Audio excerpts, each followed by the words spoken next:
வணக்கம் முருக பக்தர்களே. முருகப்பெருமான் பிறந்து வளர்ந்த கதையை நான் உங்களுக்கு சொல்லப் போகிறேன்.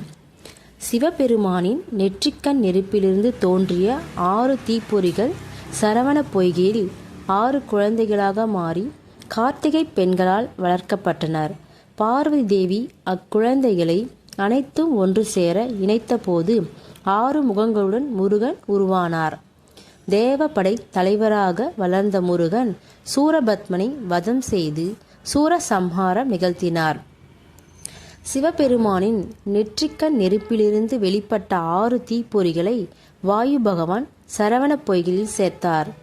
சரவண பொய்கையில் 6 தாமரை மலர்களில் 6 குழந்தைகளாக முருகன் தோன்றினார். கார்த்திகை பெண்கள் இந்த 6 குழந்தைகளையும் பாசத்துடன் வளர்த்தனர். இதனால் அவர் கார்த்திகேயன் என்றும் சரவண பவன் என்றும் அழைக்கப்படுகிறார். அன்னை பார்வதி தேவி 6 குழந்தைகளையும் அனைத்தும் ஒன்றாக மாற்ற 6 முகங்களும் 12 கரங்களும் கொண்ட ஷண்முகனாக முருகன் உருவெடுத்தார். ஞானத்தின் உருவமாக திகழ்ந்த முருகன் சிவபெருமானுக்கே பிரணவ மந்திரத்தின் பொருளை உபதேசிப்பவர். முருகப்பெருமான் அசுரர்களை அழித்து பக்தர்களை காக்கும் வலிமை மிக்க தெய்வமாக வளர்ந்தார்.